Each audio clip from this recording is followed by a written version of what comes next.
The mansion in Abbottabad, just an hour's drive from Islamabad, is where Osama bin Laden was killed by U.S. commandos.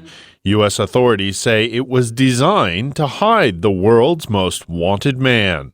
The military operation started at about 12:45 a.m. Helicopters were flying very low over that area in which some tribal people from Miran Shah were living, behind a 12 to 13-foot high boundary wall. We are hearing that when the operation started, there were 4 explosions. The 4th was the strongest. As they digested the news, a sense of anxiety gripped the country, and the Pakistani government heightened security levels.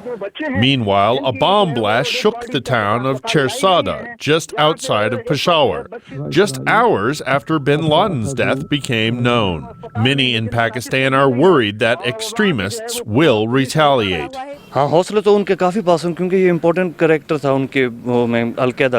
Yeah, there could be a reaction from terrorists, but also this supports what the Americans and India have been saying, that Pakistan is home for terrorists.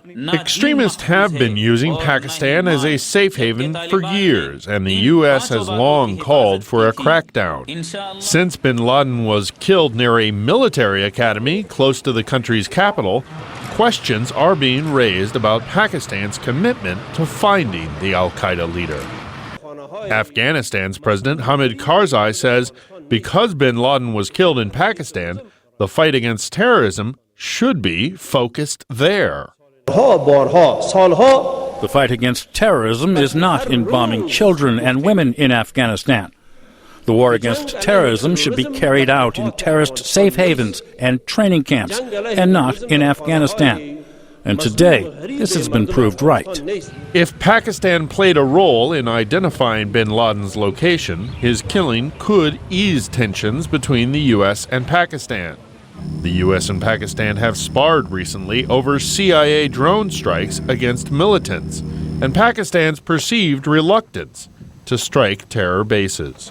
But the killing could also intensify suspicions in Washington that Pakistan has sheltered terrorists like bin Laden. Pakistan has long denied that bin Laden and other terrorists were hiding on Pakistani soil, but bin Laden is just the latest terrorist to be captured or killed there. Phillip Ittner, VOA News, Islamabad.